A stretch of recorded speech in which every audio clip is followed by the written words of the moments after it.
નમસ્કાર મિત્રો ભારતીય રેલવેમાં જુનિયર એન્જિનિયર એટલે કે જેઈ અને ડિપોર્ટ મટીરિયલ સુપરિન્ટેન્ડન્ટ એટલે કે ડીએમએસ ની ભરતી આવી ગઈ છે.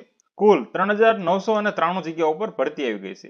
તો આ વિડીયોની અંદર આપણે સૌપ્રથમ જેઈ અને ડીએમએસ ના પગાર ધોરણ કેટલા રહેશે તેની વાત કરીશું. આ ભરતીમાં અરજી કરવા માંગતા ઉમેદવારની શૈક્ષણિક લાયકાત શું રહેશે તેની વાત કરીશું. આ ભરતીમાં અરજી કરવા માંગતા ઉમેદવારની વયમર્યાદા અને કયા કેટેગરીના ઉમેદવારને કેટલી છૂટછાટ મળશે તેની વાત કરીશું. આ ભરતીની પરીક્ષા ફી શું છે તેની વાત કરીશું. આ ભરતીની પસંદગી પ્રક્રિયા શું છે તેની વાત કરીશું. આ ભરતીની અંદર જે પ્રાથમિક પરીક્ષા અને મુખ્ય પરીક્ષા છે તે પરીક્ષાનો અભ્યાસક્રમ શું રહેશે તેની વાત કરીશું. પ્રાથમિક પરીક્ષા અને મુખ્ય પરીક્ષા કઈ ભાષામાં લેવામાં આવશે તેની વાત કરીશું. તેમજ આ ભરતીને લગતી મહત્વની તારીખો વિશે આપણે વિડીયોમાં માહિતી મેળવીશું. તે પહેલા મિત્રો તમને જણાવી દઉં કે જો આ વિડીયો તમે YouTube ઉપર જોઈ રહ્યા હોય તો મારી YouTube ચેનલને સબસ્ક્રાઇબ કરી લેજો, અને જો આ વિડીયો તમે Facebook ઉપર જોઈ રહ્યા હોય તો મારા Facebook પેજને ફોલો કરી લેજો. તો ચાલો મિત્રો આપણે વિડીયોને શરૂ કરીએ. મિત્રો સૌપ્રથમ આપણે જે જેઈ છે અને ડીએમએસ છે તેના પગાર ધોરણની વાત કરીએ તો તમારો પ્રારંભિક બેઝિક પગાર 35,400 પ્રતિ માસ રહેવાનો છે. મિત્રો 35,400 તમારો 7th પે મુજબનો બેઝિક પગાર છે. તેમાં અન્ય ભથ્થા એડ કરવામાં આવે જેમ કે ઘરભાડા ભથ્થું, મોંઘવારી ભથ્થું, વાહન ભથ્થું. મિત્રો આ બધા ભથ્થા એડ કરતા તમારો પગાર 60 થી 70,000 રૂપિયા પ્રતિ માસ થાય છે. એટલે 60 થી 70,000 સ્ટાર્ટિંગ પગાર તમારો બહુ સારો કહેવાય. મિત્રો આપણે પોસ્ટની વાત કરીએ તો જુનિયર એન્જિનિયર અને ડેપો મટીરિયલ સુપરિન્ટેન્ડન્ટની ભરતી છે. અને કયા વિભાગની ભરતી છે કે રેલવે વિભાગની, જે ભારતના વિવિધ ઝોન છે તે વિવિધ ઝોનની ભરતી છે.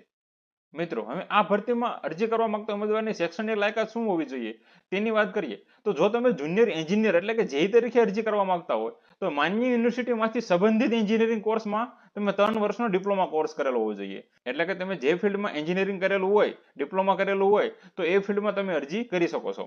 અને જે ઉમેદવાર ડેપો મટીરિયલ સુપરિન્ટેન્ડન્ટ તરીકે અરજી કરવા માંગે છે તો તેમની પાસે કઈ શૈક્ષણિક લાયકાત હોવી જોઈએ તો કોઈ પણ એન્જિનિયરિંગ શાખામાં 3 વર્ષનો ડિપ્લોમા અથવા બી અથવા બીટેક કરેલું હોય તો તે ઉમેદવાર આમાં અરજી કરી શકે છે. મિત્રો એક અગત્યની સૂચના છે કે અંતિમ વર્ષના પરિણામની રાહ જોતા ઉમેદવાર આ ભરતી માટે અરજી કરવા પાત્ર નથી.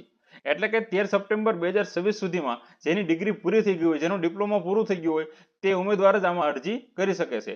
જો અત્યારે તમે છેલ્લા વર્ષમાં અભ્યાસ કરતા હોય કે તમારા પરિણામની રાહ જોતા હોય તો તમે આમાં અરજી કરી શકશો નહીં. મિત્રો હવે આ ભરતીમાં વયમર્યાદા અને છૂટછાટ અંગે વાત કરીએ તો તમારી વયમર્યાદા 1 જાન્યુઆરી 2027 ની સ્થિતિએ જોવાની રહેશે.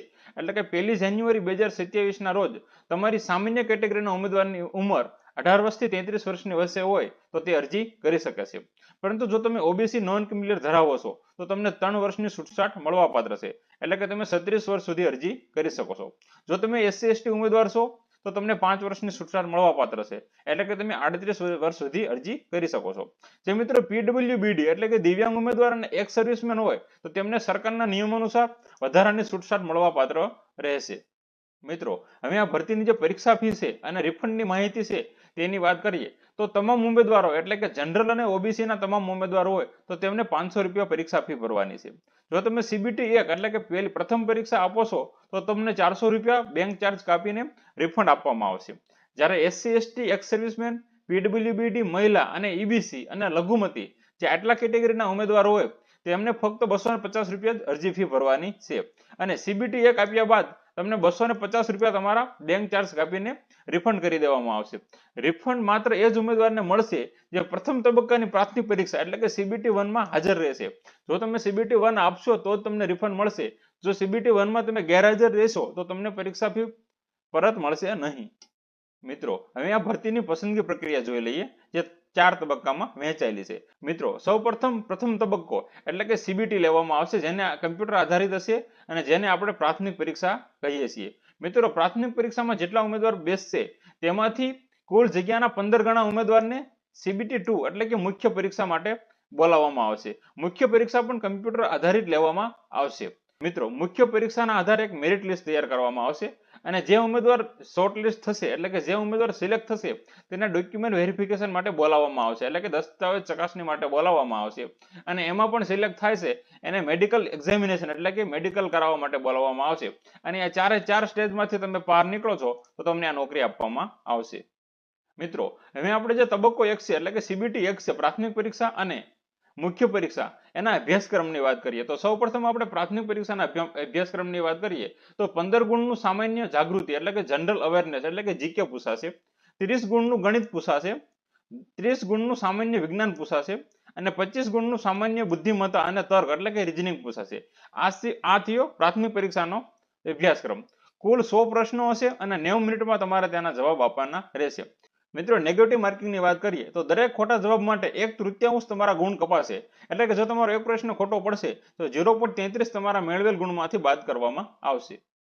મિત્રો, અમે વાત કરીએ જે મુખ્ય પરીક્ષા છે એટલે કે CBT 2 છે તેના અભ્યાસક્રમની વાત કરીએ તો મિત્રો CBT 2 નું એટલે કે મુખ્ય પરીક્ષાનું પેપર 150 ગુણનું હશે અને 120 મિનિટનો તમારી પાસે સમય હશે અને તેમાં પણ નેગેટિવ 1/3 છે એટલે કે 0.33 ગુણ તમારા એક પ્રશ્ન ખોટો પડે બાદ કરવામાં આવે. તો ત્યાંના અભ્યાસક્રમની વાત કરીએ તો જનરલ અવેરનેસ 15 ગુણનું હશે, ફિઝિક્સ અને કેમિસ્ટ્રી 15 ગુણનું હશે, બેઝિક ઓફ કમ્પ્યુટર એટલે કે કમ્પ્યુટર સામાન્ય જ્ઞાન હશે 10 ગુણનું હશે અને પર્યાવરણ અને પ્રદૂષણ એટલે કે એન્વાયરમેન્ટ એન્ડ પોલ્યુશન કંટ્રોલ 10 ગુણનું હશે. આ મિત્રો 50 ગુણનું જનરલ હશે. જ્યારે તમે જે ટેકનિકલ ક્ષમતાઓ એટલે કે જે તમે ટેકનિકલ અભ્યાસ કરેલો હોય, ડિપ્લોમા કરેલું હોય, તમારા એન્જિનિયરિંગ વિષય મુજબ 100 ગુણનું તમારું એન્જિનિયરિંગ વિષયનું પૂછાશે. આમ કુલ 150 ગુણનું પેપર હશે, જેમાંથી 50 ગુણ જનરલ હશે અને 100 ગુણનું તમારું એન્જિનિયરિંગને લગતું બેઝિક હશે. મિત્રો, હવે આપણે પરીક્ષાનું માધ્યમ વાત કરીએ એટલે કે જો તમે આમાં અરજી કરો છો તો તમે કઈ કઈ ભાષામાં પરીક્ષા આપી શકો. મિત્રો, રેલવેની આ પરીક્ષા અંગ્રેજી, હિન્દી ઉપરાંત અન્ય 13 પ્રાદેશિક ભાષાઓમાં આપી શકાશે. એટલે કે જો તમે આમાં અરજી કરો છો તો તમે તમારી પરીક્ષા ગુજરાતી ભાષામાં પણ આપી શકો છો, પરંતુ અરજી કરતી વખતે તમારે તમારી ભાષા પસંદગી ફરજિયાત કરવાની રહેશે. અરજી કરતી વખતે તમે તમારી ભાષા પસંદ કરશો કે હું ગુજરાતીમાં પરીક્ષા આપવા માંગુ છું તો તમને ગુજરાતીમાં પરીક્ષા આપવા દેવામાં આવશે. આ એક સારી બાબત કહેવાય. જે આપણા ગુજરાતના વિદ્યાર્થી હોય તેમને પોતાની માતૃભાષામાં પરીક્ષા આપવાનો મોકો મળશે. મિત્રો, હવે આ ભરતીની આપણે મહત્વની તારીખો જોઈ લઈએ, સમરપત્રક જોઈ લઈએ. તો મિત્રો, 14 ઓગસ્ટ 2026 રોજથી ઓનલાઈન અરજી કરવાનું ચાલુ થઈ ગયું છે અને 13 સપ્ટેમ્બર 2026 સુધી તમે અરજી કરી શકો છો. મિત્રો, ફી ભરવાની છેલ્લી તારીખ 15 સપ્ટેમ્બર 2026 છે. 15 સપ્ટેમ્બર પછી તમારી ફી ભરાશે નહીં. અને જો તમારે અરજીમાં કોઈ સુધારા વધારા હોય, અરજીમાં કે અરજી કરવામાં ભૂલ થઈ હોય તો 16 સપ્ટેમ્બર થી 25 સપ્ટેમ્બર સુધી તમે અરજીમાં સુધારા વધારા કરી શકો છો. 25 સપ્ટેમ્બર પછી તમે અરજીમાં સુધારો પણ કરી શકશો નહીં. મિત્રો, હવે આપણે વાત કરીશું કે જો કોઈ ઉમેદવાર આમાં અરજી કરવા માંગે તો તેમને અરજી કેવી રીતે કરવી. તો મિત્રો, અરજી કરવા માટે તમારે સૌ પ્રથમ જે RBI ની સત્તાવાર વેબસાઇટ છે તમે સ્ક્રીન ઉપર જોઈ શકો છો. આ સત્તાવાર વેબસાઇટ ઉપર જવાનું છે અને ત્યાં આગળ તમારે રજીસ્ટ્રેશન કરવાનું છે. તમારો મોબાઈલ નંબર, ઈમેલ આઈડી, નામ તે તમારું રજીસ્ટ્રેશન કરવાનું છે અને ID પાસવર્ડ સેટ કરવાના છે. રજીસ્ટ્રેશન થઈ ગયા પછી તમારે તમારું ID પાસવર્ડથી એકાઉન્ટ લોગિન કરી લેવાનું છે અને શૈક્ષણિક વિગતો અને મહત્વની વિગતો ભરી દેવાની છે. તમારી પરીક્ષાની ભાષા પસંદ કરી દેવાની છે. એ થઈ ગયા પછી તમારો લાઈવ ફોટો પાડી દેવાનો છે અને તમારી સહી અપલોડ કરી દેવાની છે.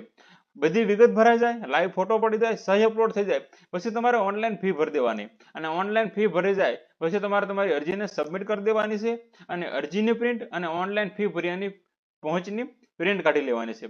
મિત્રો, એક ખાસ સૂચના છે કે ઉમેદવાર માત્ર એક જ RRB માટે અરજી કરી શકશે. એક કરતાં વધુ અરજી કરવાથી તમારી તમામ અરજીઓ રદ કરવામાં આવશે. એટલે તમારે પહેલી અરજી કરો એ કાળજીપૂર્વક કરવાની છે અને અરજી સબમિટ કરતા પહેલા એકવાર તમારે આખી અરજીને જોઈ લેવાની છે કે અરજીમાં કઈ ભૂલ નથી. કદાચ અરજી સબમિટ કરી દીધી, અરજીમાં કઈ ભૂલ છે તો અરજી 25 સપ્ટેમ્બર સુધી અરજીમાં સુધારો થાય છે તો અરજીમાં સુધારો કરી દેવાનો છે. તમારે નવી અરજી નથી કરવાની. મિત્રો, આ એક વસ્તુ ખાસ ધ્યાન રાખજો. જો તમે 2 અરજી કરશો તો તમારી 2 અરજી રિજેક્ટ થશે. જો મિત્રો વિડીયો તમને ગમ્યો હોય તો વિડીયોને લાઈક કરજો, તમારા મિત્રો અને સગા સંબંધીઓને વિડીયો શેર કરજો. મિત્રો, આ ભરતી બાબતે તમને કંઈ કન્ફ્યુઝન હોય તો મને કોમેન્ટ કરજો. હું ચોક્કસ તમને તેનો જવાબ આપવાનો પ્રયત્ન કરીશ. ધન્યવાદ.